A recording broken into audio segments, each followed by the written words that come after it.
Hey, how you all doing? This is Shaka Ben Judah of Black Issues. I did an introduction video the other day, and I'm not sure if you all, got hold to it yet, and it hasn't. I don't know if it's been uploaded yet. I have a little small team that helps me out with these things. I'm new to all of this, really, but I'm not new to the struggle of what's going on with my people, particularly Foundation American Black people and Black people around the world as well.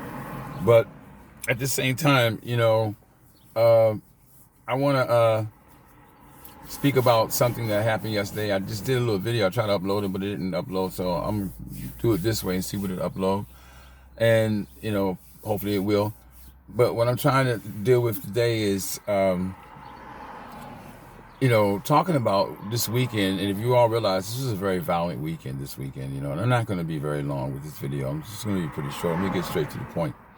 It was very, very violent this weekend, and, a lot of folks don't seem to understand why it was.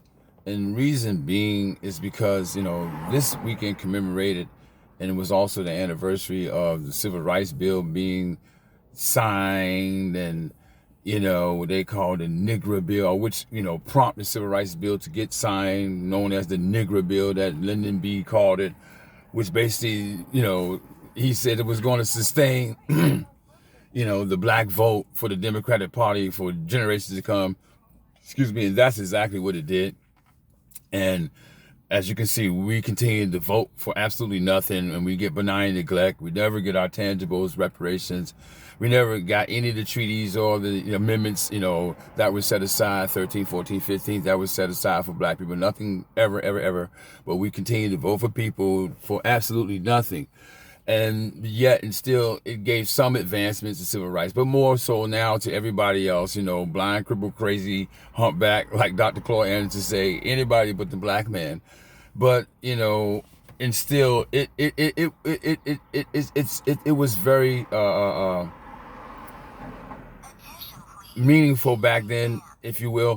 And it was also a strong message that was sent from the black community during that era. Now, we're talking about two different eras. This era of black kids today are not even going to say so much the kids, but just people are so beaten and so butt broken. It's not even funny. Because back then, those were riders in the 60s, And the reason why the brother had to hurry up and sign that bill is because black people were putting in some serious work. They were killing white folks. They were beating white folks. They were taking the fight straight to the white communities.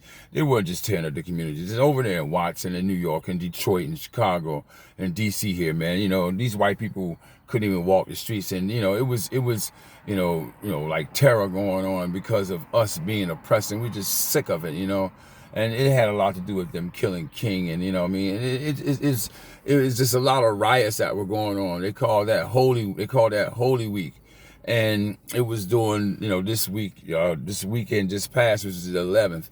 And this is why you notice the weekend was a very violent weekend. See, what you ought to understand, that's a system of white supremacy. Not only just a system, but it's also as a cult, because it's spiritual with those people, man. With this thing here, those folks that went down there in the Capitol, which I'm not too far from. I'm only like maybe 6 blocks from the Capitol now.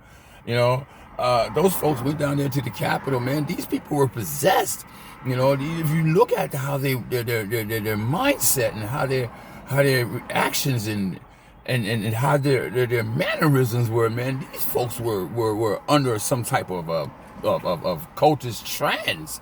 And yes, Donald Trump was the dog whistle, but I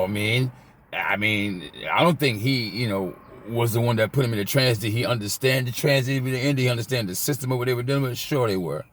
I'm going to have to make this short because I see my boss pulling up and I got to agree to go. So what I want to say is that, man, they wanted to go ahead and kill, and they wanted to go ahead and harass black folks. That's why they killed that boy up there in Brooklyn Center. That's why they harassed that brother Rosario. Rosario realized now he is a black man.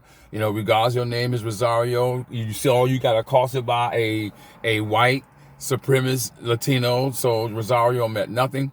And so, these white race soldiers, pigs, if you will, They were out, you know, commemorating our anniversary, and by way of making sure they maim and they kill people this weekend. And so understand what's going on out here, black people. We are in war. Dr. Claw's been telling you this for a long time. He's been showing you the war on all fronts. Tariq, all these brothers have been showing you this for a long time. You know, it's war. So realize that it's war. Take it as war, and conduct yourself as if it's war. And I'll be talking back more with you guys soon. Hopefully you'll see the introduction video. It's a lot longer. You'll learn a little more about myself. And we'll talk to you later. One love.